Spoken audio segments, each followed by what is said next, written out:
السلام عليكم ورحمة الله.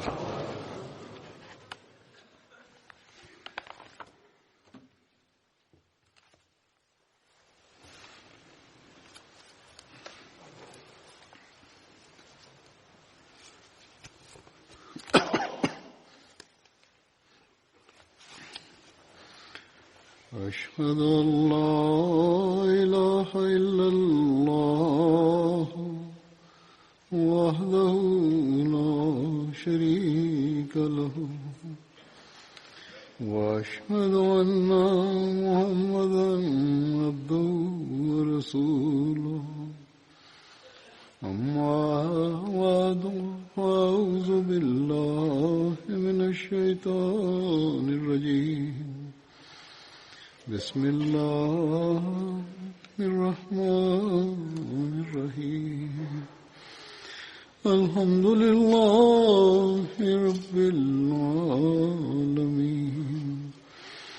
الرحمن الرحيم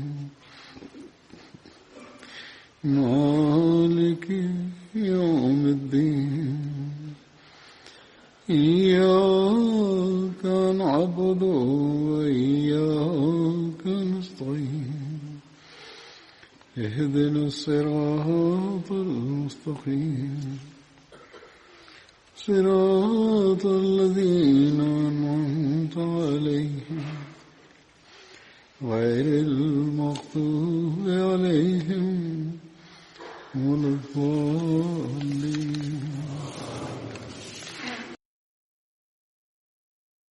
കഴിഞ്ഞ ഖുതുബയിൽ ഹസ്രത്ത് മുഹമ്മദ് ബിൻ മസ്ലമയെ കുറിച്ചാണ് പറഞ്ഞിരുന്നത്. കുറച്ചു ഭാഗം ശേഷിച്ചിരുന്നു. ഇന്ന് ഇൻഷാ അല്ലാഹ് വിവരിക്കുന്നതാണ്. കഅബ് ബിൻ അഷ്റഫിനെ വധിച്ചതുമായി ബന്ധപ്പെട്ട് ഈ കാര്യം വിവരിച്ചിരുന്നു. ഹസ്രത്ത് മുഹമ്മദ് ബിൻ മസ്ലമ അയാളെ ഉപായത്തിലൂടെ വീട്ടിൽ നിന്ന് ദൂരേക്ക് കൊണ്ടുപോയി വധിച്ചിരുന്നു. അപ്പോൾ ഇത് ഒരു കളവല്ലേ എന്ന ചോദ്യമുണ്ടായിരുന്നു. അതുപോലെ തന്നെ ഈ ഒരു കാര്യവും വിവരിച്ചിരുന്നു. 3 അവസരങ്ങളിൽ കളവ് പറയാൻ അനുവാദം ഉണ്ട്, ഒരു ഹദീസുമായി ബന്ധപ്പെട്ടുകൊണ്ട് ചില പണ്ഡിതന്മാരുടെ അഭിപ്രായത്തിൽ. എന്നാൽ യഥാർത്ഥത്തിൽ ഇത് ഒരു തെറ്റായ ചിന്താഗതിയാണ്, അല്ലെങ്കിൽ ഈ ഹദീസിന്റെ തെറ്റായ വ്യാഖ്യാനമാണ്. അതായത് 3 അവസരങ്ങളിൽ തെറ്റായ വിവരണം അല്ലെങ്കിൽ കളവിനെ അനുവദനീയമായി കാണുന്നത്.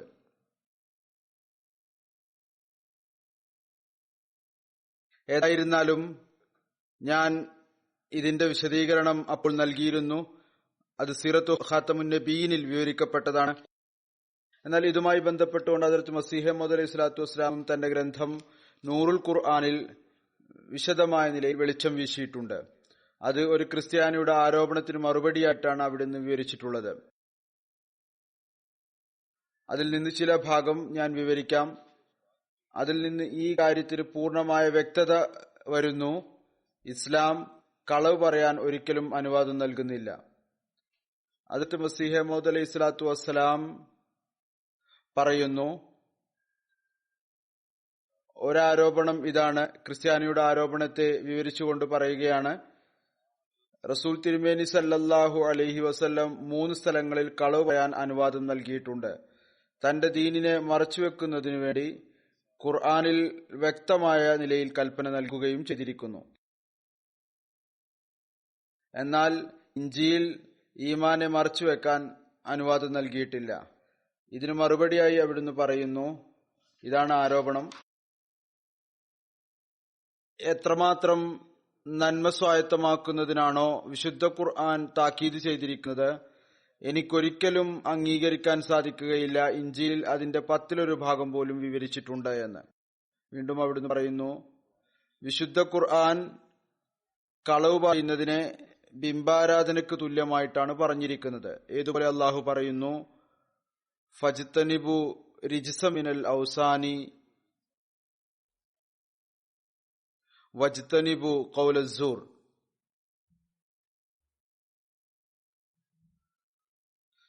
ബിംബാരാധനയുടെ മാലിന്യത്തിൽ നിന്നും കളവിന്റെ മാലിന്യത്തിൽ നിന്നും നിങ്ങൾ വിട്ടുനിൽക്കുക. മറ്റൊരു സ്ഥലത്ത് പറയുന്നു, യാ അയ്യുഹല്ലദീന ആമനു കുനു ഖവ്വാമീന ബിൽ ഖിസ്തി ശുഹദാഅ ലില്ലാഹി വലൗ അലാ അൻഫുസികും അവിൽ വാലിദൈനി വൽ അഖ്റബീൻ.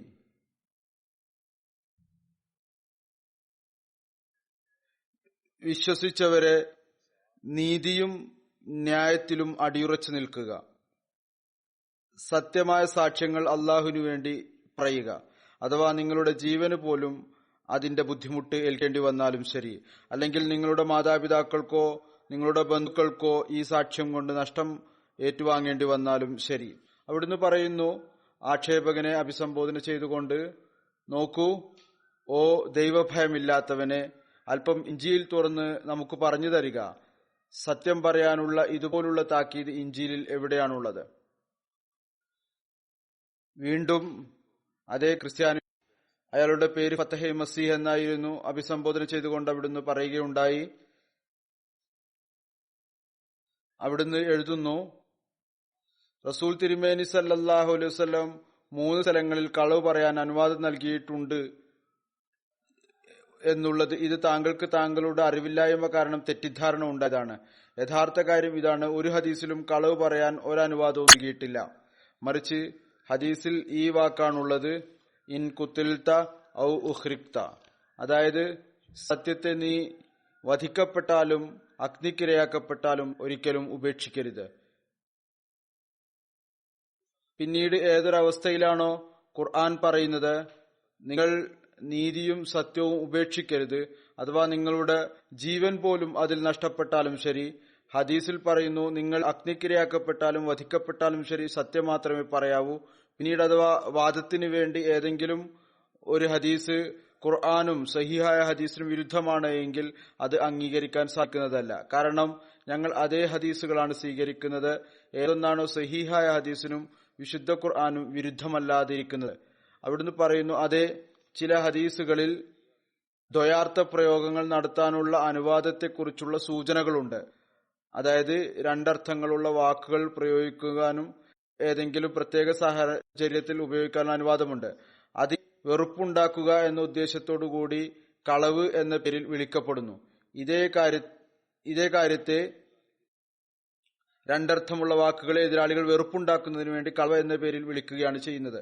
പറയുന്നു, ഒരു ജാഹിലും വിഡ്ഢിയും അത്തരത്തിലുള്ള വാക്കുകൾ ഏതെങ്കിലും ഹദീസിൽ ഒരു ലളിതമായി എഴുതിയതായി കാണുമ്പോൾ, അതായത് ഒരാൾക്ക് കാര്യം മനസ്സിലാകുന്നതിന് വേണ്ടി എഴുതിയിട്ടുണ്ടെങ്കിൽ അതിനെ യഥാർത്ഥത്തിലുള്ള കളവായി കരുതുന്നു.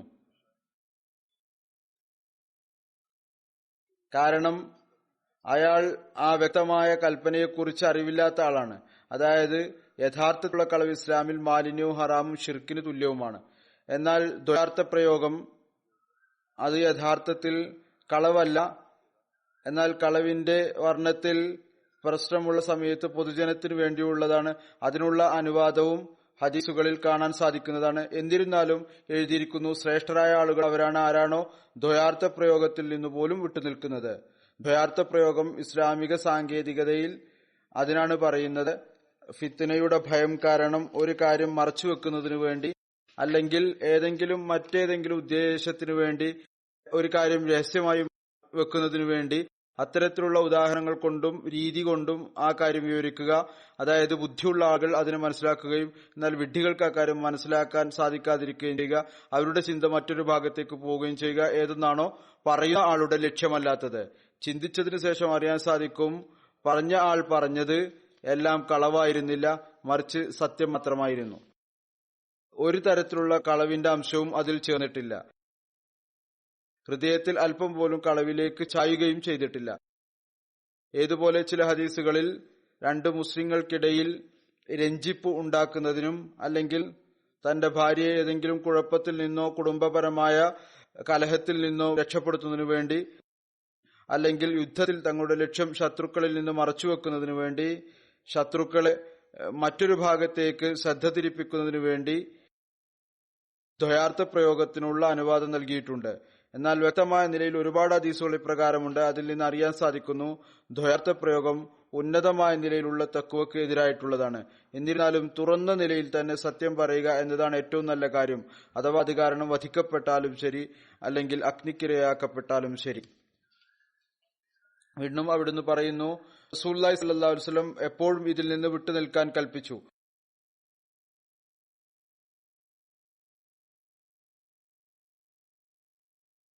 അഥവാ വാക്കുകളുടെ ചുരുക്കത്തിന് അതിന്റെ പ്രത്യക്ഷമായ നിലയിൽ പോലും കളവുമായി സാദൃശ്യമുണ്ടെങ്കിലും ശരി. പിന്നീട് അവിടുന്ന് പറയുന്നു, ഞാൻ കാണുന്നു ജനാബ് സയ്യിദുൽ മുർസലീൻ സല്ലല്ലാഹു അലൈഹി വസല്ലം ഉഹദ് യുദ്ധത്തിൽ ഒറ്റക്കായിരുന്നിട്ടും ഊരിയ വാളുകൾക്ക് മുമ്പിൽ നിന്നുകൊണ്ട് പറയുകയായിരുന്നു, ഞാൻ മുഹമ്മദാണ്, ഞാൻ നബിയുള്ളയാണ്, ഞാൻ അബ്ദുൽ മുത്തലിബിന്റെ മകനാണ്. ഇവിടെ ഈ ഒരു കാര്യം കൂടി വിവരിക്കാം. ഇതേ ഗ്രന്ഥത്തിന്റെ ഫുട്നോട്ടിൽ എഴുതിയിട്ടുണ്ട്. ആ ഗ്രന്ഥം പ്രസിദ്ധീകരിക്കുന്ന സമയത്ത് ഇത് മറവി മൂലം എഴുതിയതാണ്. ഈ സംഭവം ഹുനൈൻ യുദ്ധത്തിലെ സംഭവമാണ്, ഉഹദ് യുദ്ധത്തിലെ സംഭവമല്ല. എന്നാൽ ഇപ്പോൾ എനിക്ക് നമ്മുടെ റിസർച്ച് സെല്ല് ഈ റെഫറൻസ് തെരഞ്ഞെടുത്ത് അയച്ചു തന്നിരിക്കുന്നു. സിറത്തു ഹൽബിയയിൽ നിന്ന് അത് എഴുതിയിരിക്കുന്നു. ഈ വാക്കുകൾ റസൂൽ തിരുമേനി സല്ലല്ലാഹു അലൈഹി വസല്ലം ഹുനൈൻ യുദ്ധത്തിലും ഉഹദ് യുദ്ധത്തിലും പറഞ്ഞിട്ടുണ്ട്. അതുകൊണ്ട് ഇഷാഅത്തിന്റെ വകുപ്പുണ്ട്, നസാറത്ത് ഇഷാഅത്തുമുണ്ട്. അവർ ഈ ഫുട്നോട്ടിനെ ഇനി ഭാവിയിൽ എടുത്തു കളയേണ്ടതാണ്. അധികം ഞാൻ കണ്ടിട്ടുണ്ട് ചില സമയങ്ങളിൽ ധൃതിയിൽ ജോലി ചെയ്ത് ഹദ്റത്ത് മസീഹ് മൗഊദ് അലൈഹി സ്വലാത്തു വസ്സലാമിന്റെ വാക്കുകൾ അതിന്റെ അർത്ഥം പറയുന്നതിനായി എളുപ്പമുണ്ടാക്കുന്നതിനായി ഫുട്നോട്ട് എഴുതുന്നു. ഇത് തെറ്റാണ്, അല്ലെങ്കിൽ ഇത് മറവി മൂലം സംഭവിച്ചതെന്ന് എഴുതുന്നു. എന്നാൽ വളരെയധികം റിസർച്ച് ചെയ്യേണ്ടതിന്റെ ആവശ്യമുണ്ട്, ശ്രദ്ധിക്കേണ്ടതിന്റെ ആവശ്യമുണ്ട്. ഏതായിരുന്നാലും ഈ ഉദ്ധരണി എന്റെ മുന്നിൽ ഇപ്പോൾ വന്നു. ഇതിൽ വളരെ വ്യക്തമായും എഴുതിയിരിക്കുന്നു, ഈ വാക്കുകൾ ഹുനൈനിലും ഉഹദിലും രണ്ടവസരങ്ങളിലും റസൂൽ തിരുമേനി സല്ലല്ലാഹു അലൈഹി വസല്ലം പറഞ്ഞിരുന്നു. ഏതായിരുന്നാലും ഇതിനെക്കുറിച്ചുള്ള ഈ വിശദീകരണവും നൽകിയിരിക്കുന്നു. തുടർന്ന് അവിടുന്ന് പറയുന്നു, അഥവാ ഏതെങ്കിലും ഒരു ഹദീസിൽ ദ്വയാർത്ഥ പ്രയോഗത്തിന് ഏതെങ്കിലും കാര്യം മനസ്സിലാക്കുന്നതിനായി കളവ് എന്ന വാക്കുമായി പരിഗണിക്കപ്പെട്ടിട്ടുണ്ടെങ്കിലും അതെല്ലാം തന്നെ അജ്ഞതയാണ്. അഥവാ വാക്കിനെ മനസ്സിലാക്കുന്നതിനായി എളുപ്പത്തിനായി അഥവാ എവിടെയെങ്കിലും കളവ് എന്ന വാക്ക് എഴുതിയിട്ടുണ്ടെങ്കിൽ പോലും പറയുന്നു, അതിനെ യഥാർത്ഥ കളവായി ഏതെങ്കിലും ഒരു വ്യക്തി വ്യാഖ്യാനിച്ചാൽ അത് വലിയ അജ്ഞതയാണ്. ഇതുവരെ വിശുദ്ധ ഖുർആനും സഹിഹായ ഹദീസും ഐക്യകണ്ഠേന ശരിയായ കളവിനെ വലിയ ഹറാമും മാലിന്യവുമായി പറഞ്ഞിരിക്കുന്നു. ഉന്നത നിലയിലുള്ള ഹദീസുകൾ ദ്വയാർത്ഥ പ്രയോഗത്തിന്റെ പ്രശ്നം തുറന്ന നിലയിൽ വിവരിക്കുകയും ചെയ്തിരിക്കുന്നു. ഇനി അഥവാ വാദത്തിന് വേണ്ടിയെങ്കിലും ഹദീസിൽ ദ്വയാർത്ഥത്തിന് പകരം കളവ് എന്നുള്ള വാക്ക് വന്നാലും ശരി, നഊദു ബില്ലാഹ്, അതുകൊണ്ടുള്ള ഉദ്ദേശം ശരിയായ കളവ് എങ്ങനെയാകാനാണ്? എന്നല്ല, ഇത് അംഗീകരിക്കുന്ന ആളുടെ സൂക്ഷ്മതയില്ലായ്മയുടെ അടയാളമായിരിക്കും ഇത്. ഏതൊരാളാണോ ദ്വയാർത്ഥ പ്രയോഗത്തെ കളവായി മനസ്സിലാക്കാനായി കളവ് എന്ന് പറഞ്ഞിരിക്കുന്നതിന് ആ വിധത്തിൽ എഴുതിയിരിക്കുന്നത്. നമുക്ക് വിശുദ്ധ ഖുർആനും ശരിയായ ഹദീസുകളും പിന്തുടരേണ്ടതുണ്ട്. അഥവാ ഏതെങ്കിലും കാര്യം ഇതിന് എതിരിലാണ് എങ്കിൽ നാം ഒരിക്കലും തന്നെ ആ അർത്ഥം അംഗീകരിക്കുകയില്ല, ഏതൊന്നാണോ ഇതിന് എതിരായിട്ടുള്ളത്. വീണ്ടും അവിടുന്ന് പറയുന്നു, വിശുദ്ധ ഖുർആൻ കളവ് പറയുന്നവരുടെ മേൽ ശാപം ചൊരിഞ്ഞിരിക്കുന്നു. അതുപോലെ തന്നെ പറഞ്ഞിരിക്കുന്നു, കളവ് പറയുന്നവർ ശൈത്താന്റെ സഹവാസികളാണ്, വ്യാജൻ അവിശ്വാസികളാണ്, കളവ് പറയുന്നവരിൽ ശൈത്താൻ ഇറങ്ങുന്നു എന്ന് മാത്രമല്ല, അതായത് നിങ്ങൾ കളവ് പറയരുത് എന്നല്ല, മറിച്ച് ഇതുകൂടി പറഞ്ഞു, നിങ്ങൾ കളവ് പറയുന്നവരുടെ സഹവാസം ഉപേക്ഷിക്കുക, അവരെ തങ്ങളുടെ സുഹൃത്തുക്കളും മിത്രങ്ങളും ആക്കരുത്, അള്ളാഹുവിനെ ഭയപ്പെടുക, സത്യവാന്മാരുമായി സഹവസിക്കുക. മറ്റൊരു സ്ഥലത്ത് പറയുന്നു, നിങ്ങൾ ഒരു കാര്യം സംസാരിക്കുമ്പോൾ നിങ്ങളുടെ വാക്കുകൾ കേവലം സത്യം മാത്രമായിരിക്കണം, പരിഹാസം എന്ന നിലയിൽ തമാശ എന്ന രൂപേണ പോലും അതിൽ കളവുണ്ടാകരുത്. ഇതാണ് മുമ്പ് വിവരിക്കപ്പെട്ടതിനെ കുറിച്ചുള്ള വിശദീകരണം. ഇനി ഞാൻ മുന്നോട്ട് പോവുകയാണ്. ഹസ്രത്ത് മുഹമ്മദ് ബിൻ മസ്ലമയുടെ ജീവിതത്തിന്റെ ബാക്കി ഭാഗവുമായി ബന്ധപ്പെട്ടുകൊണ്ട്, ബനു നസീർ വഞ്ചനാപൂർവം ആട്ടുകല്ല് വീഴ്ത്തി റസൂൽ തിരുമേനി സല്ലല്ലാഹു അലൈഹി വസല്ലമയെ വധിക്കാനുള്ള ഗൂഢാലോചന നടത്തിയപ്പോൾ അള്ളാഹു വഹീ മുഖേന ഇതിനെക്കുറിച്ചുള്ള അറിവ് റസൂൽ തിരുമേനി സല്ലല്ലാഹു അലൈഹി വസല്ലമക്ക് നൽകിയിരുന്നു. അപ്പോൾ റസൂലുള്ളാഹി സല്ലല്ലാഹു അലൈഹി വസല്ലം വേഗത്തിൽ എഴുന്നേറ്റു. അഥവാ റസൂൽ തിരുമേനി സല്ലല്ലാഹു അലൈഹി വസല്ലം ഏതെങ്കിലും ഒരു അത്യാവശ്യത്തിന് വേണ്ടി എഴുന്നേറ്റ് പോകുന്നത് പോലെ റസൂൽ തിരുമേനി സല്ലല്ലാഹു അലൈഹി വസല്ലം മദീനയിലേക്ക് പോയി. റസൂൽ തിരുമേനി സല്ലല്ലാഹു അലൈഹി വസല്ലം പോയതിനു ശേഷം അങ്ങയുടെ സഹാബാക്കളും അല്പസമയം കത്തിരുന്നതിനു ശേഷം അങ്ങയുടെ പിന്നിലായി മദീനയിൽ വന്നു. സഹാബാക്കൾ മദീനയിലെത്തിയപ്പോൾ അവർക്ക് അറിയാൻ കഴിഞ്ഞു, റസൂൽ തിരുമേനി സല്ലല്ലാഹു അലൈഹി വസല്ലം ഹസ്രത്ത് മുഹമ്മദ് ബിൻ മസ്ലമയെ വിളിപ്പിച്ചിട്ടുണ്ട്. ഹസ്രത്ത് അബൂബക്കർ ചോദിച്ചു, യാ റസൂലുള്ളാഹ്, താങ്കൾ എഴുന്നേറ്റ് പോകുന്നത് എന്തുകൊണ്ടാണ്? ഞങ്ങൾക്കത് അറിയാൻ പോലും കഴിഞ്ഞില്ല. അവിടുന്ന് പറഞ്ഞു, യഹൂദികൾ എന്നോട് വഞ്ചന കാണിക്കാൻ ഉദ്ദേശിച്ചിരിക്കുന്നു. അള്ളാഹു എനിക്ക് അതിനെക്കുറിച്ച് അറിവ് നൽകി. അപ്പോൾ ഞാൻ എഴുന്നേറ്റ് പോന്നു. അള്ളാഹു ഇതിനെക്കുറിച്ച് ഈ ആയത്ത് അവതരിപ്പിച്ചു. യാ അയ്യുഹല്ലദീന ആമനു ദുക്കുറു നിഅമത്തല്ലാഹി അലൈക്കും ഇദ് ഹമ്മ ഖൗമുൻ അൻ യബ്സുതു ഇലൈക്കും ഐദിയഹും ഫകഫ ഐദിയഹും അൻകും വത്തഖുല്ലാഹ വഅലല്ലാഹി ഫല്യതവക്കലിൽ മുഅ്മിനൂൻ. വിശ്വസിച്ചവരെ, നിങ്ങളുടെ മേലുള്ള അള്ളാഹുവിന്റെ അനുഗ്രഹങ്ങളെ നിങ്ങൾ സ്മരിക്കുക. നിങ്ങളുടെ മേൽ കൈവെക്കാൻ ഒരു സമൂഹം തുടങ്ങിയ അവസരത്തിൽ അപ്പോൾ അവൻ ആ സമൂഹത്തിന്റെ കരങ്ങളെ നിങ്ങളിൽ നിന്ന് തടഞ്ഞു. അള്ളാഹുവിനെ ഭയപ്പെടുക. വിശ്വാസികൾ അള്ളാഹുവിൽ തന്നെയാണ് ഭരമേൽപ്പിക്കേണ്ടത്.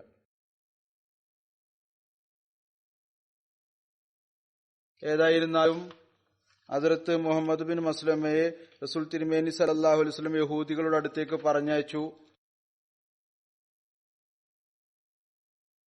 ആ സംഭവം ഇപ്രകാരമാണ് വിവരിക്കപ്പെട്ടിരിക്കുന്നത്.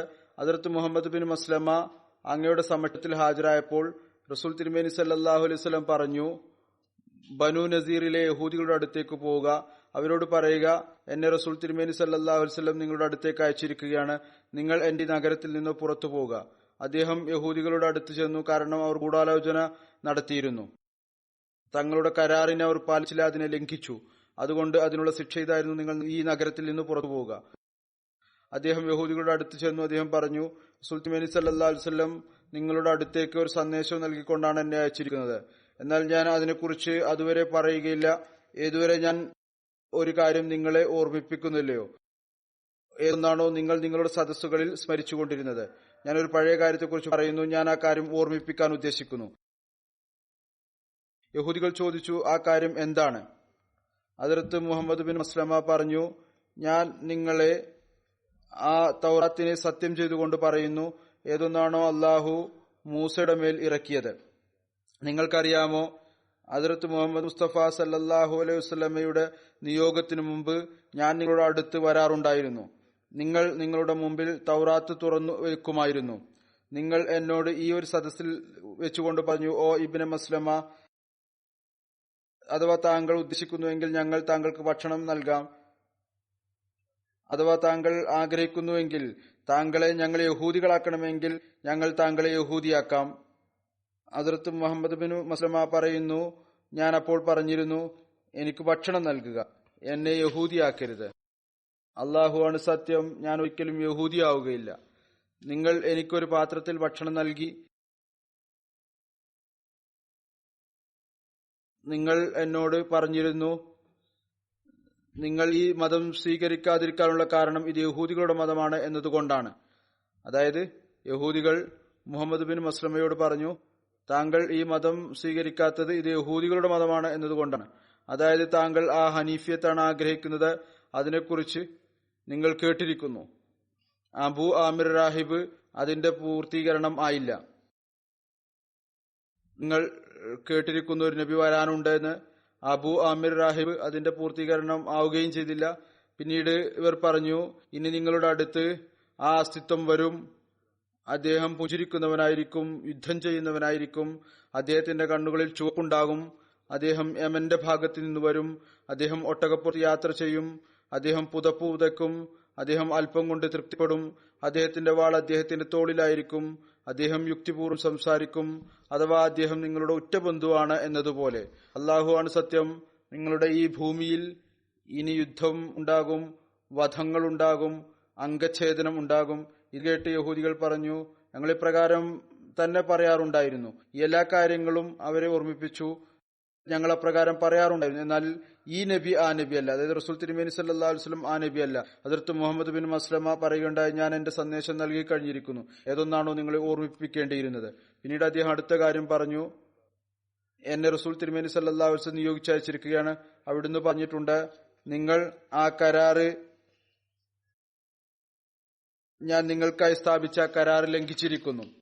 കാരണം നിങ്ങൾ എന്നെ വഞ്ചിക്കാൻ ശ്രമിച്ചു. ഹദ്റത്ത് മുഹമ്മദ് ബിൻ മസ്ലമ യഹൂദികൾക്ക് അവരുടെ ഈ ഉദ്ദേശത്തെക്കുറിച്ചുള്ള അറിവ് നൽകി.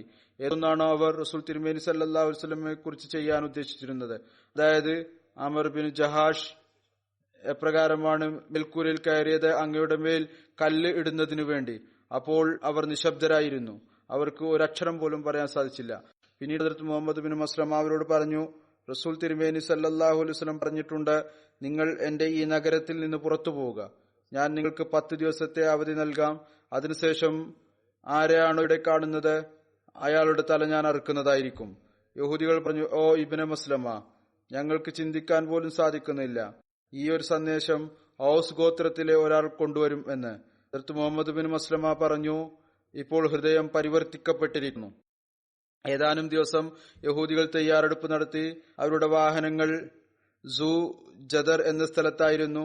അത് കൊണ്ടുവരപ്പെട്ടു. ജൂസദർ കുബായുടെ വശത്ത് മദീനയിൽ നിന്ന് 6 മൈൽ ദൂരത്തിലുള്ള ഒരു മേച്ചിൽ സ്ഥലമാണ്. അവിടെയാണ് അവരുടെ മൃഗങ്ങൾ മേഞ്ഞിരുന്നത്. അവിടെയായിരുന്നു വാഹനം. അത് അവിടെ നിന്ന് കൊണ്ടുവന്നു.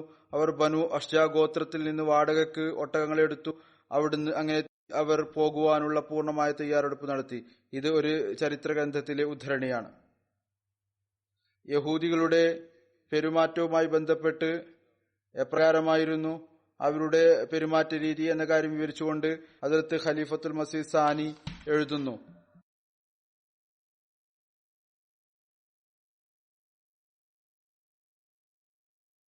അതിൽ ബനു ഖുറൈസയുടെ വഞ്ചനയുമായി ബന്ധപ്പെട്ടുള്ള സംഭവമാണുള്ളത്.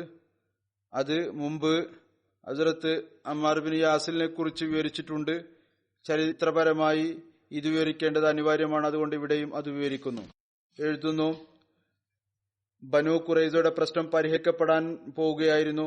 അവഗണിക്കാൻ പറ്റുന്നതായിരുന്നില്ല അവരുടെ രാജ്യദ്രോഹം.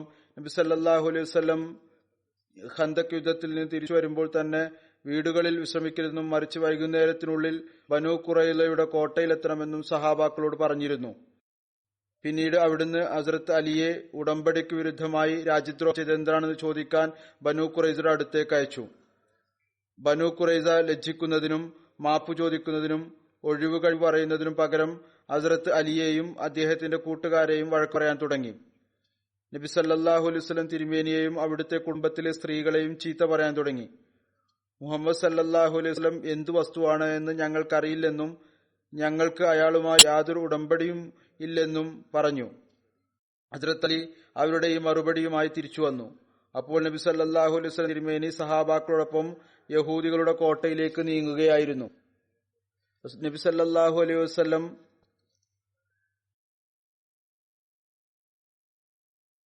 യഹൂദികൾ വളരെ മോശമായ ചീത്ത വിളിച്ചുകൊണ്ടിരിക്കുകയായിരുന്നു. നബി സല്ലല്ലാഹു അലൈഹി വസല്ലം തിരുമേനിയെയും അവിടുത്തെ ഭാര്യമാരെയും പെൺമക്കളെയും കുറിച്ച് വൃത്തികെട്ട വാക്കുകൾ പറയുന്നുണ്ടായിരുന്നു. നബി സല്ലല്ലാഹു അലൈഹി വസല്ലം ഇക്കാര്യങ്ങൾ അറിഞ്ഞാൽ അദ്ദേഹത്തിന് വിഷമമാകും എന്ന് കരുതി ഹദ്റത്ത് അലി പറഞ്ഞു, യാ റസൂലുള്ളാഹ്, അങ്ങ് എന്തിനാണ് ബുദ്ധിമുട്ടുന്നത്? ഈ യുദ്ധത്തിന് ഞങ്ങൾ മതിയായവരാണ്, അങ്ങ് മടങ്ങിപ്പോയാലും. നബി സല്ലല്ലാഹു അലൈഹി വസല്ലം തിരുമേനി പറഞ്ഞു, അവർ ചീത്ത പറയുകയാണ് എന്ന് എനിക്കറിയാം. ആ ചീത്ത വിളികൾ എന്റെ ചെവികളിൽ പതിക്കരുതെന്ന് താങ്കൾ ആഗ്രഹിക്കുന്നു. ഹദ്റത്ത് അലി പറഞ്ഞു, അതെ യാ റസൂലുള്ളാഹ്, അത് തന്നെയാണ് കാര്യം.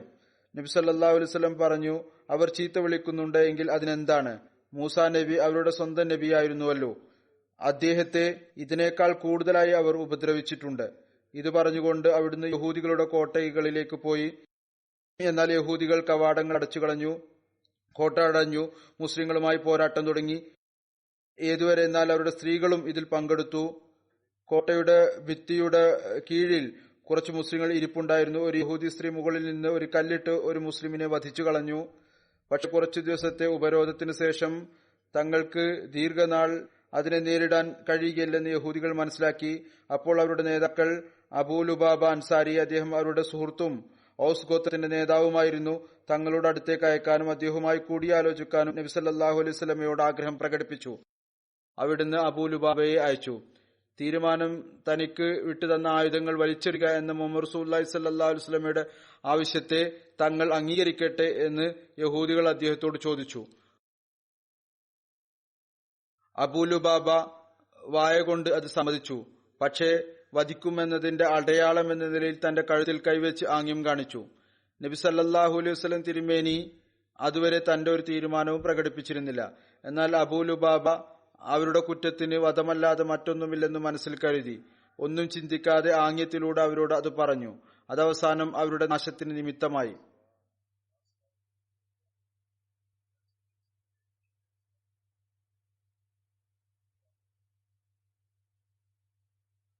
അങ്ങനെ യഹൂദികൾ നബി സല്ലല്ലാഹു അലൈഹി വസല്ലം തിരുമേനിയോടുള്ള ഐക്യം നിഷേധിച്ചു. അവർ നബി സല്ലല്ലാഹു അലൈഹി വസല്ലം തിരുമേനി അംഗീകരിച്ചിരുന്നെങ്കിൽ മറ്റ് യഹൂദി ഗോത്രങ്ങളെ പോലെ അവർക്ക് കൂടുതൽ നാടുകടത്തൽ ശിക്ഷ മാത്രമേ ഉണ്ടാകുമായിരുന്നുള്ളൂ. എന്നാൽ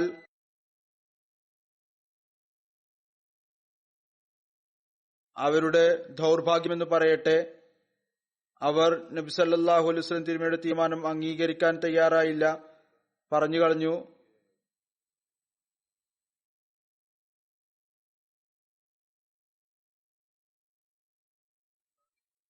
അവരുടെ ദൗർഭാഗ്യം അവർ നബി സല്ലല്ലാഹു അലൈഹി വസല്ലം തീരുമാനം അംഗീകരിക്കാൻ തയ്യാറല്ലെന്ന് അവർ പറഞ്ഞു.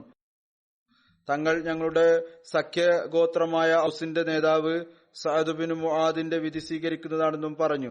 അദ്ദേഹം എന്താണോ വിധിക്കുന്നത് അത് ഞങ്ങൾക്ക് സമ്മതമായിരിക്കും. പക്ഷെ ആ നേരത്തെ യഹൂദികളിൽ ഭിന്നിപ്പുണ്ടായി.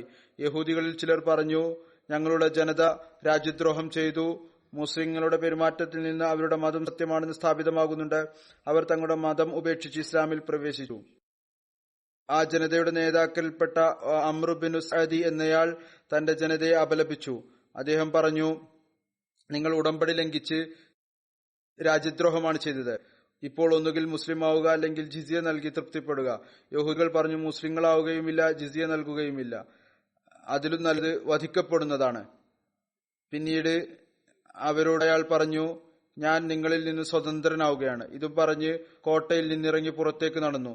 അദ്ദേഹം കോട്ടയിൽ നിന്ന് പുറത്തേക്ക് വരികയായിരുന്നപ്പോൾ മുസ്ലിങ്ങളുടെ ഒരു സംഘം, അതിന്റെ നേതാവ് മുഹമ്മദ് ബിൻ മസ്ലമ ആയിരുന്നു, അദ്ദേഹത്തെ കണ്ടു. അദ്ദേഹത്തോട് ചോദിച്ചു, ആരാണ് താൻ? ഇന്നയാളാണെന്ന് അദ്ദേഹം പറഞ്ഞു. അപ്പോൾ മുഹമ്മദ് ബിൻ മസ്ലമ പറഞ്ഞു, അല്ലാഹുമ്മ ലാ തഹ്രിംനി ഇഖാലത്ത അസറാത്തിൽ കിറാമി, നിങ്ങൾ സമാധാനത്തോടുകൂടി പോവുക. പിന്നീട് അള്ളാഹുവിനോട് ദുആ ചെയ്തു, അള്ളാഹുവെ, മാന്യന്മാരുടെ തെറ്റുകളുടെ മേൽ പർദ്ദയിടുക എന്ന സൽക്കർമ്മത്തിൽ നിന്ന് ഒരിക്കലും എന്നെ പിന്തിരിപ്പിക്കരുത്. അതായത് ഈ വ്യക്തി തന്റെ കർമ്മത്തിലും തന്റെ ജനതയുടെ കർമ്മത്തിലും പശ്ചാത്തപിക്കുന്നു. അപ്പോൾ അയാൾക്ക് മാപ്പ് കൊടുക്കുക എന്നത് ഞങ്ങളുടെ ധാർമ്മികമായ നിർബന്ധ കടമയാണ്. അതുകൊണ്ട് ഞാൻ അയാളെ അറസ്റ്റ് ചെയ്തില്ല, പോകാൻ അനുവദിച്ചു. അള്ളാഹു എനിക്ക് എപ്പോഴും അത്തരം സൽക്കർമ്മങ്ങൾ ചെയ്യാൻ തൗഫീക്ക് നൽകുമാറാകട്ടെ. നബി സല്ലല്ലാഹു അലൈഹി വസല്ലം തിരുമേനിക്ക് ഈ സംഭവം അറിഞ്ഞപ്പോൾ എന്തിന് അയാളെ വിട്ടു എന്ന് പറഞ്ഞ് അവിടുന്ന് മുഹമ്മദ് ബിൻ മസ്ലമയെ വഴക്ക് പറഞ്ഞില്ല. പ്രത്യുത അദ്ദേഹത്തിന്റെ കർമ്മത്തെ പ്രശംസിക്കുകയാണ് ചെയ്തത്. അതുകൊണ്ട് മുസ്ലിങ്ങൾ റസൂലുള്ളാഹി സ്വല്ലല്ലാഹു അലൈഹി വസല്ലമയുടെ അധ്യാപനവും ശിക്ഷണത്തിന്റെയും ഫലമായി എപ്പോഴും തന്നെ നീതിയിൽ അധിഷ്ഠിതമായിട്ടാണ് പ്രവർത്തിച്ചിട്ടുള്ളത്. ഖൈബർക്കാരുടെ കുഴപ്പം ഉണ്ടായ സമയത്ത് അബൂ റാഫി യഹൂദിയെ വധിക്കപ്പെടുകയും ചെയ്തു. ആ സംഭവം ഇപ്രകാരമാണ്.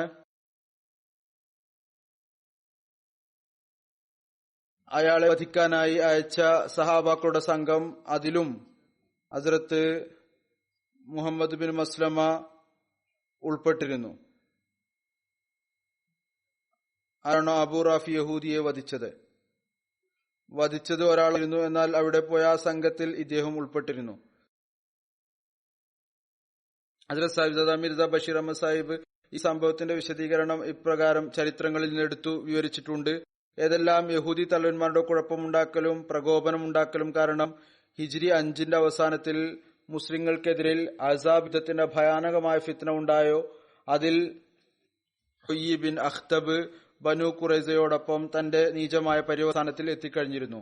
എന്നാൽ സലാം ബിൻ അബിൽ ഹുക്കൈഖ്, അയാളുടെ വിളിപ്പേര് അബൂ റാഫി എന്നായിരുന്നു, ഇപ്പോഴും ഖൈബർ പ്രദേശത്ത് സ്വന്തമായ നിലയിൽ തന്റെ കുഴപ്പമുണ്ടാക്കലിൽ വ്യാപൃതനായിരുന്നു. എന്നല്ല അസാബിലെ പൂർണ്ണമായ പരാജയവും ബനു ഖുറൈസയുടെ ഭയാനകരമായ പര്യവസാനവും അയാളുടെ ശത്രുതയെ കൂടുതൽ വർദ്ധിപ്പിച്ചു. കാരണം ഗത്ഫാൻ ഗോത്രത്തിന്റെ താമസ സ്ഥലം ഖൈബറിനടുത്തായിരുന്നു. ഖൈബറിലെ യഹൂദികളും നജദിലെ ഗോത്രങ്ങളും പരസ്പരം അയൽവാസികളായിരുന്നു. അതുകൊണ്ട് തന്നെ അബൂ റാഫി, അയാൾ ഒരു വലിയ കച്ചവടക്കാരനും ധനികനുമായ മനുഷ്യനായിരുന്നു.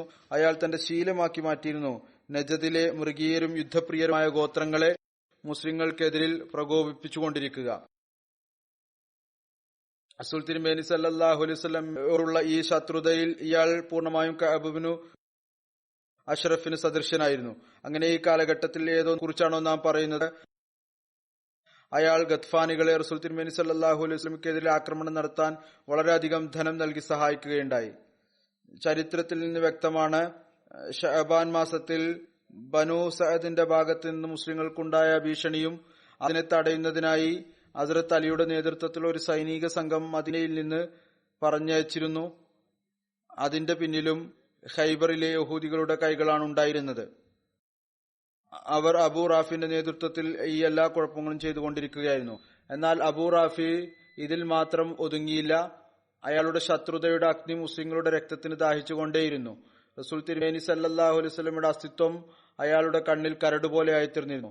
അങ്ങനെ അവസാനം അയാൾ ഈ ഒരു തന്ത്രം മെനഞ്ഞു. അഹ്സാബ് യുദ്ധം പോലെ നജദിലെ ഗോത്രങ്ങളെ, ഗത്ഫാനെയും അതുപോലെ തന്നെ മറ്റു ഗോത്രങ്ങളെയും വീണ്ടും സന്ദർശനം നടത്തി അവരെ മുസ്ലിങ്ങളെ നശിപ്പിക്കുന്നതിനായി ഒരു വലിയ സൈന്യത്തിന്റെ രൂപത്തിൽ ഒരുച്ചുകൂട്ടാൻ തുടങ്ങി. അവസ്ഥ ഇത്രമാത്രമായപ്പോൾ മുസ്ലിങ്ങളുടെ കണ്ണുകൾക്ക് മുമ്പിൽ വീണ്ടും അതേ അഹ്സാബ് പോലുള്ള ദൃശ്യം വന്നപ്പോൾ റസൂൽ തിരുമേനി സല്ലല്ലാഹു അലൈഹി വസല്ലമയുടെ സമക്ഷം ഹസ്രജ് ഗോത്രത്തിലെ ചില അൻസാരികൾ ഹാജരായിക്കൊണ്ട് പറഞ്ഞു, ഇനി ഈ കുഴപ്പമില്ലാതാക്കാൻ ഈ ഒരു ചികിത്സയല്ലാതെ മറ്റൊന്നും തന്നെയില്ല. ഏതെങ്കിലും ഈ ഫിത്നയുടെ വക്താവും പ്രവക്താവുമായ അബു റാഫിനെ ഇല്ലാതാക്കുക. റസൂൽ തിരുമേനി സല്ലല്ലാഹു അലൈഹി വസല്ലം ഈ കാര്യത്തെക്കുറിച്ച് ചിന്തിച്ചുകൊണ്ട് രാജ്യത്ത് കൂടുതലായി രക്തം ഒഴുക്കുന്നതിനു പകരം പ്രശ്നക്കാരനുമായ ഒരു വ്യക്തി കൊല്ലപ്പെടുന്നതാണ് ഉത്തമം. അതുകൊണ്ട് ഈ സഹാബികൾക്ക് അതിനുള്ള അനുവാദം നൽകി.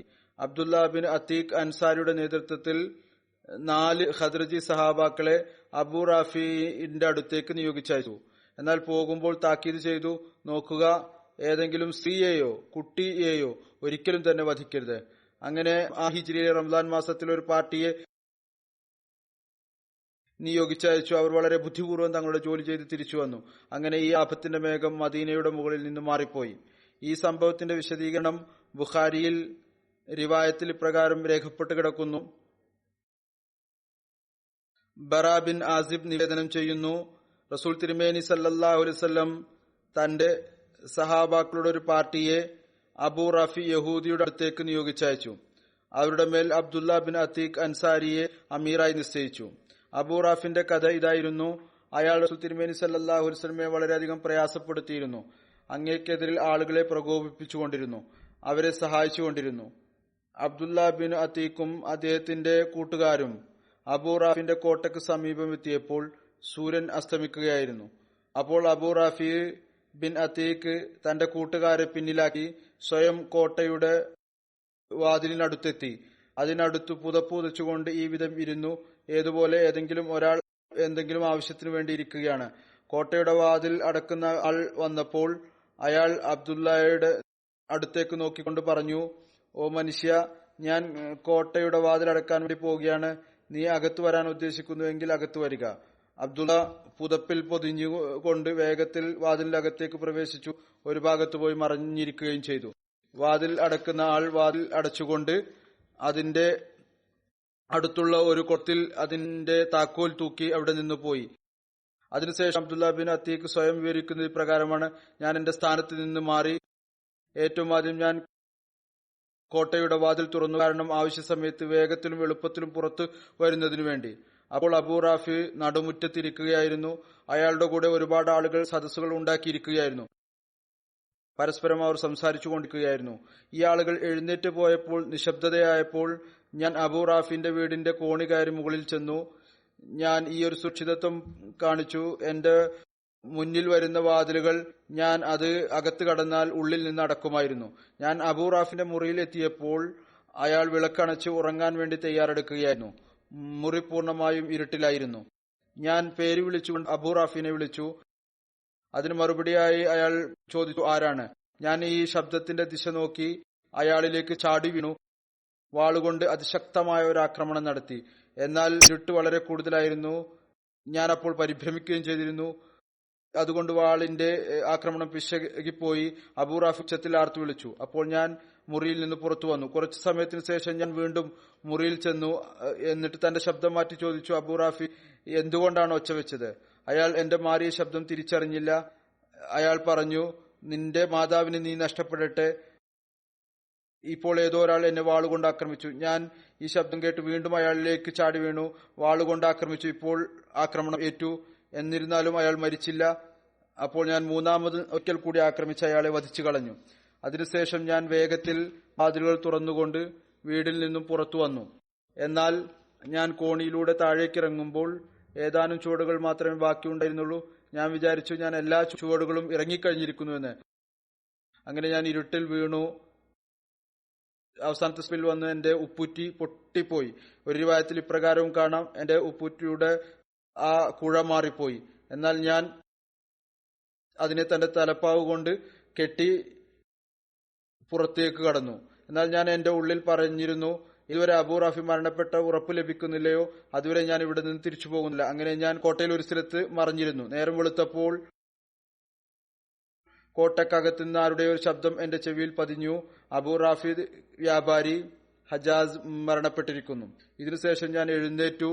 മെല്ലെ മെല്ലെ തന്റെ സുഹൃത്തുക്കളുമായി വന്നു ചേർന്നു. പിന്നീട് ഞങ്ങൾ മദീനയിൽ വന്നുകൊണ്ട് റസൂൽ തിരുമേനി സല്ലല്ലാഹു അലൈഹി വസല്ലമക്ക് അബൂ റാഫിന്റെ മരണത്തെക്കുറിച്ചുള്ള വാർത്ത നൽകി. അവിടുന്ന് എല്ലാ സംഭവവും കേട്ടതിനു ശേഷം എന്നോട് പറഞ്ഞു, താങ്കളുടെ കാലുകൾ മുന്നോട്ട് വെക്കുക. ഞാൻ എന്റെ കാലുകൾ മുന്നോട്ട് വെച്ചു. അവിടുന്ന് ദുആ ചെയ്തുകൊണ്ട് അതിനുമേൽ തന്റെ അനുഗ്രഹീത കരങ്ങൾ കൊണ്ട് തടവി. അതിനുശേഷം എനിക്ക് പ്രകാരം അനുഭവപ്പെട്ടു, അഥവാ എനിക്ക് മുമ്പ് ഒരു ബുദ്ധിമുട്ടും ഉണ്ടായിട്ട് തന്നെയില്ല. മറ്റൊരു റിവായത്തിൽ ഇപ്രകാരം വരുന്നു, അബ്ദുല്ല ബിൻ അതീഖ് അബൂ റാഫിനെ ആക്രമിച്ചപ്പോൾ അയാളുടെ ഭാര്യ അങ്ങേറ്റം വലിയ ശബ്ദത്തിൽ ഒച്ചപ്പാടുണ്ടാക്കാൻ തുടങ്ങി. അപ്പോൾ എനിക്ക് ആശങ്കയുണ്ടായി, ഇവരുടെ ഒച്ചപ്പാടും ബഹളവും കേട്ട് മറ്റുള്ളവർ അറിയും. അപ്പോൾ ഞാൻ അയാളുടെ ഭാര്യയ്ക്കെതിരിൽ വാളുയർത്തി. എന്നാൽ ഈ ഒരു കാര്യം ഓർത്തുകൊണ്ട് റസൂൽ തിരുമേനി സല്ലല്ലാഹു അലൈഹി വസല്ലം സ്ത്രീകളെ വധിക്കുന്നത് വിലക്കിയിട്ടുണ്ട്. ഞാൻ ഈ ഉദ്ദേശത്തിൽ നിന്ന് വിട്ടുനിൽക്കുകയും ചെയ്തു. സീറത്ത് ഖാത്തമുൻ നബീനിൽ എഴുതിയിരിക്കുന്നു, അബൂ റാഫിന്റെ വധത്തിന്റെ അനുമതിയെക്കുറിച്ച് നമുക്കിവിടെ കൂടുതൽ തർക്കിക്കേണ്ടതിന്റെ ആവശ്യമില്ല. അബൂ റാഫിന്റെ രക്തപങ്കിലമായ പ്രവർത്തനങ്ങൾ ചരിത്രത്തിലെ ഒരു തുറന്ന ഏടാണ്. ഇതിന് സാദൃശ്യമുള്ള സംഭവത്തിൽ ഒരു വിശദമായ ചർച്ച കഅബ് ബിൻ അഷ്റഫിന്റെ കാര്യത്തിൽ വിവരിച്ചു കഴിഞ്ഞിട്ടുണ്ട്. അപ്പോൾ മുസ്ലിങ്ങൾ അങ്ങേയറ്റം ബലഹീനമായ അവസ്ഥയിൽ നാലു ഭാഗത്തു നിന്നും ആപത്തുകളാൽ വലയം ചെയ്യപ്പെട്ടവരായിരുന്നു. മുഴുവൻ രാജ്യവും മുസ്ലിങ്ങളെ തുടച്ചു നീക്കാൻ വേണ്ടി ഒരുമിച്ചു കൂടിയിരിക്കുകയായിരുന്നു. അത്തരം സങ്കീർണമായ ഒരു ഘട്ടത്തിൽ അബൂ റാഫി അറേബ്യയിലെ വിവിധ ഗോത്രങ്ങളെ ഇസ്ലാമിനെതിരിൽ പ്രകോപിപ്പിച്ചുകൊണ്ടിരിക്കുകയായിരുന്നു. ഞാനിപ്പോൾ അതിന്റെ ചുരുക്കമാണ് വിവരിക്കുന്നത്, മുഴുവൻ വിവരിക്കുന്നില്ല. അതായത് എന്തുകൊണ്ടാണ് അയാളുടെ വധം ശരിയാണ് എന്നതിനെ കുറിച്ച്. ഈ കാര്യത്തിൽ തയ്യാറെടുപ്പ് നടത്തുകയായിരുന്നു. അസാബ് യുദ്ധം പോലുള്ള അറേബ്യയിലെ സംസ്കാരശൂന്യമായ ഗോത്രങ്ങൾ ഒരുമിച്ചുകൂടി മദീനയെ ആക്രമിക്കണം. അറേബ്യയിൽ അപ്പോൾ ഒരു ഭരണകൂടവും ഉണ്ടായിരുന്നില്ല. അവർ മുഖേന സഹായം ചോദിക്കാൻ എല്ലാ ഗോത്രങ്ങളും അവരുടെ വൃത്തത്തിൽ സ്വതന്ത്രരും സ്വയം ഭരണമുള്ളവരുമായിരുന്നു. അതുകൊണ്ട് തങ്ങളുടെ സുരക്ഷയ്ക്ക് വേണ്ടി സ്വയം എന്തെങ്കിലും ഉപായം കണ്ടെത്തുക എന്നല്ലാതെ മറ്റൊരു മാർഗവും ഉണ്ടായിരുന്നില്ല. കഴിഞ്ഞ ഖുതുബയിൽ ഇതിന്റെ വിശദീകരണം വിവരിച്ചു കഴിഞ്ഞിട്ടുണ്ട്. മദീനയിൽ ഉണ്ടായിരുന്ന ഭരണകൂടം റസൂൽ തിരുമേനി സല്ലല്ലാഹു അലൈഹി വസല്ലമയുടെ സ്വന്തം ഭരണകൂടമായിരുന്നു. ഏതായിരുന്നാലും ഈ അവസ്ഥയിൽ സഹാബാക്കൾ എന്താണോ ചെയ്തത് അത് തികച്ചും ശരിയും അനുവദനീയവുമായിരുന്നു. യുദ്ധത്തിന്റെ സാഹചര്യത്തിൽ ഒരു സമൂഹം മരണത്തിനും ജീവിതത്തിനും ഇടയിലൂടെ കടന്നു പോകുമ്പോൾ ഇത്തരത്തിലുള്ള ഉപായങ്ങൾ അനുവദനീയമായി കരുതുന്നു.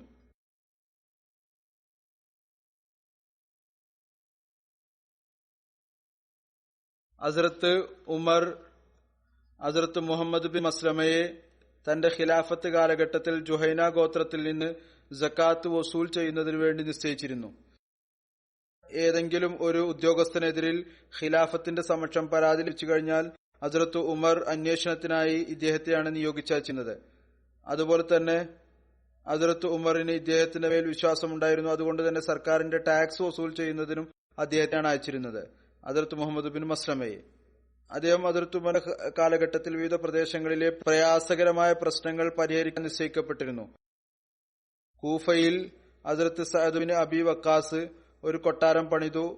അതിന്റെ അന്വേഷണത്തിനായി ഹസ്രത്ത് ഉമറിന്റെ പ്രതിനിധി ഇദ്ദേഹം ആയിരുന്നു. ഇതിനെക്കുറിച്ച് ഇപ്രകാരം റിവായത്ത് ലഭിക്കുന്നു. ഹസ്രത്ത് ഉമറിന് അറിയാൻ കഴിഞ്ഞു, ഹസ്രത്ത് സഅദ് ബിൻ അബി വക്കാസ് ഒരു കൊട്ടാരം പണിതിട്ടുണ്ട്, അതിന് വാതിലുകളും വെച്ചിട്ടുണ്ട്, അത് കാരണം ശബ്ദമൊന്നും കേൾക്കുന്നില്ല. അങ്ങനെ അവിടുന്ന് ഹസ്രത്ത് മുഹമ്മദ് ബിൻ മസ്ലമയെ അയച്ചു. ഹസ്രത്ത് ഉമറിന്റെ രീതിയായിരുന്നു, അദ്ദേഹം താൻ ഉദ്ദേശിച്ചതുപോലെ ഏതെങ്കിലും കാര്യം ചെയ്യാൻ ആഗ്രഹിച്ചാൽ അദ്ദേഹത്തെയാണ് നിയോഗിച്ചയച്ചിരുന്നത്, അതായത് ഹസ്രത്ത് മുഹമ്മദ് ബിൻ മസ്ലമയെ. ഹസ്രത്ത് ഉമർ അദ്ദേഹത്തോട് പറഞ്ഞു, സയദിന്റെ അടുത്ത് ചെല്ലുക, അദ്ദേഹത്തിന്റെ വാതിൽ കത്തിച്ചു കളയുകയും ചെയ്യുക. അങ്ങനെ അദ്ദേഹം കൂഫയിലെത്തി വാതിൽക്കലെത്തി മെഴുകെടുത്ത് കത്തിച്ച് കളഞ്ഞു. ഹദ്റത്ത് സഅദിന് അതിനെക്കുറിച്ച് അറിയാൻ കഴിഞ്ഞപ്പോൾ അദ്ദേഹം പുറത്തു വന്നു. ഹദ്റത്ത് മുഹമ്മദ് ബിൻ മസ്ലമ അദ്ദേഹത്തിന് എല്ലാ കാര്യവും പറഞ്ഞു കൊടുത്തു, എന്തുകൊണ്ടാണ് ഞാൻ വാതിൽ കത്തിച്ചത് എന്ന്. ഹദ്റത്ത് ഉസ്മാന്റെ ഷഹാദത്തിന് ശേഷം ഹദ്റത്ത് മുഹമ്മദ് ബിൻ മസ്ലമയെ കുറിച്ച് പരാമർശം ഇപ്രകാരം ലഭിക്കുന്നു. ഉസ്മാന്റെ ഷഹാദത്തിന് ശേഷം അദ്ദേഹം ഏകാന്തവാസം സ്വീകരിച്ചു, മരം കൊണ്ടുള്ള ഒരു വാൾ ഉണ്ടാക്കുകയും ചെയ്തു. അദ്ദേഹം പറയുമായിരുന്നു, എന്നോട് റസൂൽ തിരുമേനി സല്ലല്ലാഹു അലൈഹി വസല്ലം ഈ ഒരു കൽപ്പന നൽകിയിരിക്കുന്നത്. ഹദ്റത്ത് മുഹമ്മദ് ബിൻ മസ്ലമ പറയുന്നു, റസൂൽ തിരുമേനി സല്ലല്ലാഹു അലൈഹി വസല്ലം എനിക്കൊരു വാൾ സമ്മാനമായി നൽകി. എന്നിട്ട് പറഞ്ഞു, ഇതുകൊണ്ട് മുശ്രിക്കീങ്ങളുമായി യുദ്ധം ചെയ്യുക. ഏതുവരെ അവർ നിങ്ങളുമായി യുദ്ധം ചെയ്യുന്നുവോ? നീ മുസ്ലിങ്ങളെ കാണുമ്പോൾ അവർ പരസ്പരം കൊല്ലാൻ തുടങ്ങിയാൽ ഇതിനെ ഏതെങ്കിലും ഒരു പാറയുടെ അടുത്ത് കൊണ്ടുപോയി അടിക്കുക. അതായത് വാളിന്. ഏതുവരെ എന്നാൽ അത് പൊട്ടിപ്പോകണം. പിന്നീട് തന്റെ വീട്ടിൽ ഇരിക്കുക. ഏതുവരെ എന്നാൽ നിന്റെ അടുത്ത് ഏതെങ്കിലും ഒരു പാപിയുടെ കരം വന്നെത്തണം, അല്ലെങ്കിൽ മരണം വന്ന് ചേരണം. അദ്ദേഹം അതുപോലെ തന്നെ ചെയ്തു. അദ്ദേഹം ഫിത്നകളിൽ നിന്ന് വിട്ടുനിന്നു. ജമൽ സിഫീൻ യുദ്ധങ്ങളിൽ അദ്ദേഹം പങ്കെടുത്തില്ല. സുബൈർ ബിൻ ഹുസൈൻ സഅലബി വിവരിക്കുന്നു, ഞങ്ങൾ ഹദ്റത്ത് ഹുദൈഫയുടെ അടുത്തിരിക്കുകയായിരുന്നു. അദ്ദേഹം പറഞ്ഞു, ഞാൻ അത്തരം ഒരാളെ അറിയും, ഫിത്ന അദ്ദേഹത്തിന് ഒരു നഷ്ടവും ഉണ്ടാക്കുകയില്ല. ഞങ്ങൾ ചോദിച്ചു, അതാരാണ്? ഹദ്റത്ത് ഹുദൈഫ പറഞ്ഞു, അത് ഹദ്റത്ത് മുഹമ്മദ് ബിൻ മസ്ലമ അൻസാരിയാണ്. പിന്നീട് ഹദ്റത്ത് ഹുദൈഫ വഫാത്തായപ്പോൾ ഫിത്ന വെളിപ്പെടുകയും ചെയ്തപ്പോൾ ഞാൻ അവരോടൊപ്പം മദീനയിൽ നിന്ന് പോരുന്ന ആളുകളുടെ കൂടെ പുറപ്പെട്ടു. പിന്നീട് ഞങ്ങൾ വെള്ളം ഉള്ള ഒരു സ്ഥലത്തെത്തി. എവിടെയാണോ വെള്ളം അവൈലബിൾ ആയിട്ടുണ്ടായിരുന്നത്, ഞാൻ അവിടെ ഇടിഞ്ഞു പൊളിഞ്ഞ ഒരു കൂടാരം കണ്ടു. അതൊരു ഭാഗത്തേക്ക് ചരിഞ്ഞിരുന്നു. കാറ്റ് അതിന് ഏൽക്കുന്നുണ്ടായിരുന്നു. ഞാൻ ചോദിച്ചു, ഈ കൂടാരം ആരുടേതാണ്? ആളുകൾ പറഞ്ഞു, ഇത് മുഹമ്മദ് ബിൻ മസ്ലമയുടെ കൂടാരമാണ്. ഞാൻ അദ്ദേഹത്തിന്റെ അടുത്ത് ചെന്നു. അപ്പോൾ ഞാൻ കണ്ടു അദ്ദേഹം വളരെ പ്രായമായ ഒരു മനുഷ്യനാണ്. ഞാൻ അദ്ദേഹത്തോട് പറഞ്ഞു, അള്ളാഹു താങ്കളുടെ കാരുണ്യം കാണിക്കട്ടെ. ഞാൻ കാണുന്നു താങ്കൾ മുസ്ലിങ്ങളിലെ ഏറ്റവും ഉത്തമരായ ആളുകളിൽപ്പെട്ട ആളാണ്. താങ്കൾ താങ്കളുടെ നഗരവും താങ്കളുടെ വീടും താങ്കളുടെ കുടുംബവും താങ്കളുടെ അയൽവാസികളെയും ഉപേക്ഷിച്ചിരിക്കുന്നു. അദ്ദേഹം പറഞ്ഞു, ഞാൻ ഇതെല്ലാം തന്നെ കുഴപ്പത്തെ വെറുക്കുന്നത് കൊണ്ടാണ് ചെയ്തത്. ഇദ്ദേഹത്തിന്റെ മരണത്തെക്കുറിച്ച് അഭിപ്രായ വ്യത്യാസമുണ്ട്. എപ്പോഴാണ് മരണം നടന്നത് എന്ന് വിവിധ റിവായത്തുകൾ അനുസരിച്ച് 43 അല്ലെങ്കിൽ 46 അല്ലെങ്കിൽ 47 ഹിജ്രിയിൽ മദീനയിൽ വെച്ചാണ് അങ്ങയുടെ മരണം നടന്നത്. അപ്പോൾ അദ്ദേഹത്തിന്റെ പ്രായം 77 വയസ്സായിരുന്നു. അദ്ദേഹത്തിന്റെ ജനാസ നമസ്കാരം മർവാൻ ബിൻ ഹക്കം ആണ് നമസ്കരിച്ചത്. അദ്ദേഹം അപ്പോൾ മദീനയുടെ അമീറായിരുന്നു. ചില റിവായത്തുകളിൽ ഈ ഒരു പരാമർശവും കാണാം, ആരോ അദ്ദേഹത്തെ ഷഹീദാക്കുകയാണ് ചെയ്തത്. ഇതാണ് അദ്ദേഹത്തെക്കുറിച്ചുള്ള സ്മരണ. ഇതിവിടെ അവസാനിക്കുന്നു. നമസ്കാരത്തിന് ശേഷം ഞാൻ ഒരു ജനാസ ഹാസിർ നമസ്കരിപ്പിക്കുന്നതാണ്. അത് ബഹുമാനപ്പെട്ട താജുദ്ദീൻ സാഹിബ് സദറുദ്ദീൻ സാഹിബിന്റെ മകന്റേതാണ്. ഫെബ്രുവരി 10 84-ാമത്തെ വയസ്സിൽ അദ്ദേഹം വഫാത്തായി. ഇന്നാ ലില്ലാഹി വ ഇന്നാ ഇലൈഹി റാജിഊൻ. മർഹൂം അല്ലാഹുവിന്റെ അനുഗ്രഹത്താൽ മൂസിയായിരുന്നു. ഇദ്ദേഹം യുഗാണ്ടയിലാണ് ജനിച്ചത്. 1967 ഇങ്ങോട്ട് ഷിഫ്റ്റായി UK-യിലേക്ക്. 1984 ഇസ്ലാമാബാദിൽ ഭൂമി വാങ്ങിയപ്പോൾ മർഹൂം ഖലീഫത്തുൽ മസീഹ് റാബിന്റെ സമക്ഷം ഇസ്ലാമാബാദിനു വേണ്ടി തന്റെ സേവനം സമർപ്പിച്ചു. പിന്നീട് 22 വർഷത്തോളം ഇസ്ലാമാബാദിൽ വളരെ ആത്മാർത്ഥതയോടുകൂടി നിസ്വാർത്ഥ സേവനം ചെയ്തു. ഇസ്ലാമാബാദിലെ ആദ്യത്തെ ജൽസയുടെ സംഘാടനം മുതൽ അവസാനത്തെ ജൽസ വരെ വളരെയധികം പരിശ്രമം നടത്തി. ഹദ്റത്ത് മസീഹ് മൗഊദ് ഇസ്ലാത്തു ഇസ്ലാമിന്റെ അതിഥികൾക്ക് എല്ലാ തരത്തിലുള്ള സൗകര്യങ്ങളും എത്തിക്കാൻ സാധ്യമായ എല്ലാ നിലയിലും പരിശ്രമിച്ചു. എല്ലാ തരത്തിലുള്ള ടെക്നിക്കൽ ജോലിയും ചെയ്യുമായിരുന്നു. അതുകൊണ്ട് തന്നെ ഇസ്ലാമാബാദിൽ രാവും പകലും പലതരത്തിലുള്ള ജോലിയും ചെയ്യാൻ തൗഫീക്ക് ലഭിച്ചു. അതിൽ ഇലക്ട്രിക്, പ്ലംബിംഗ്, സാനിറ്ററി, മരത്തിന്റെ പണികൾ എല്ലാം ഉൾപ്പെടും. മർഹൂം നമസ്കാരവും നോമ്പും കൃത്യമായി അനുഷ്ഠിക്കുന്ന ആളായിരുന്നു. ദീനുള്ള വ്യക്തിയായിരുന്നു. വളരെയധികം സന്തോഷപ്രകൃതമുള്ള, അനുസരിക്കുന്ന, വളരെ മൃദുല പ്രകൃതമുള്ള ആളായിരുന്നു. ഖിലാഫത്തുമായി വലിയ ഗഹനമായ ആത്മാർത്ഥതയും കൂറിന്റെയും ബന്ധമുണ്ടായിരുന്നു. അദ്ദേഹത്തിന്റെ പേരക്കുട്ടി മുദബ്ബിറുദ്ദീൻ സാഹിബ് മുറബ്ബിയ സിൽസിലാണ്. UK ജാമിയയിൽ നിന്ന് പാസായി. ഇപ്പോൾ MTA-യിൽ ജോലി ചെയ്തുകൊണ്ടിരിക്കുന്നു. എഴുതുന്നു, അധികവും ആളുകൾ ഇസ്ലാമാബാദ് താമസിക്കുന്നവർ പറയുമായിരുന്നു അങ്ങേയറ്റം അധ്വാനശീലമുള്ള ആളായിരുന്നു. എന്റെ പിതാമഹൻ പറയുമായിരുന്നു, ഇസ്ലാമാബാദിൽ തുടക്കം വന്നപ്പോൾ ഒറ്റക്കാണ് ഉണ്ടായിരുന്നത്. തുടക്കത്തിൽ കറണ്ടോ അതേപോലെ തന്നെ ഹീറ്റിംഗോ ഉണ്ടായിരുന്നില്ല. വളരെ പ്രയാസകരമായിരുന്നു. എന്നാൽ ഈ കാര്യത്തിൽ സന്തോഷമായിരുന്നു. കാരണം ജമാഅത്തിനും കാലത്തിന്റെ ഖലീഫക്കും ത്യാഗം ചെയ്യാൻ തൗഫീക്ക് ലഭിച്ചുകൊണ്ടിരിക്കുന്നു. കൃത്യസമയത്ത് നമസ്കരിക്കുക, സ്വന്തം കാര്യങ്ങൾ സ്വയം കൈകൾ കൊണ്ട് ചെയ്യുക, അതിഥി സൽക്കാരം, ക്ഷമ എന്നിവ അദ്ദേഹത്തിന്റെ പ്രത്യേക ഗുണങ്ങളായിരുന്നു. അദ്ദേഹത്തിന്റെ ഈ ഗുണങ്ങൾ എഴുതുന്നവരും എഴുതിയിട്ടുണ്ട്. മുജീബ് സിയാൽകോട്ടി സാഹിബ് പറയുകയുണ്ടായി, ഇസ്ലാമാബാദിൽ വർക്ക്ഷോപ്പ് അദ്ദേഹം ഉണ്ടാക്കി. മിഷീന്റെ ജോലികളുടെ വളരെ പ്രാവീണ്യമുള്ള ആളായിരുന്നു. വിവിധ കമ്പനികളുമായി ബന്ധം സ്ഥാപിച്ചു. ഇസ്ലാമാബാദിലെ ഓരോ ബാരക്കുകളും ഓരോന്നായി താമസിക്കാൻ യോഗ്യമാക്കി തീർത്തു. തന്റെ ടീം തയ്യാറാക്കാനുള്ള ആ കഴിവും ഉണ്ടായിരുന്നു. തണുപ്പിലും ചൂടിലും ജോലിയിൽ മുഴുകുമായിരുന്നു. പഴയ കാര്യങ്ങളാണ് എല്ലാം ശരിയാക്കുക, പുതിയ നിലയിൽ അതിനെ ശരിയാക്കി തീർക്കുക വളരെ വലിയ അധ്വാനമുള്ള ജോലിയായിരുന്നു. എപ്പോഴും സന്തോഷത്തോടു കൂടിയാണ് ഉണ്ടായിരുന്നത്. എപ്പോഴും പറയുമായിരുന്നു, എനിക്ക് വേണ്ടി ദുആ ചെയ്യുക.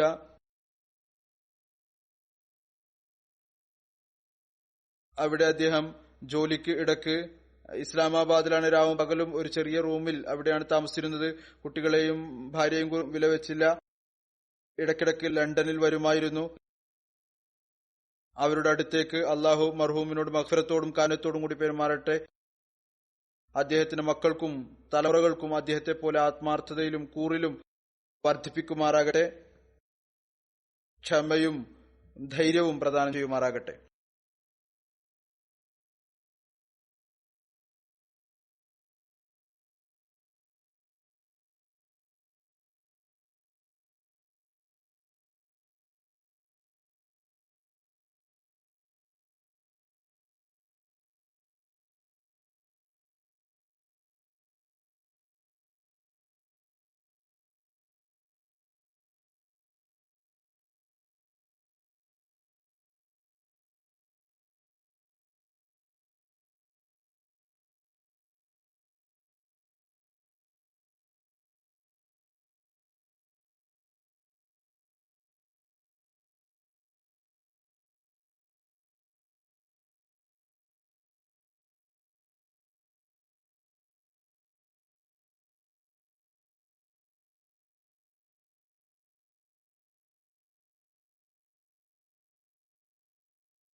الحمد لله نحمده ونستعينه ونستغفره ونؤمن به ونتوكل عليه ونعوذ بالله من شرور أنفسنا ومن سيئات أعمالنا من يهده الله فلا مضل له ومن يضلل فلا هادي له ونشهد أن لا إله إلا الله ونشهد أن محمدا عبده ورسوله عباد الله رحمكم الله إن الله يأمر بالعدل والإحسان وإيتاء ذي القربى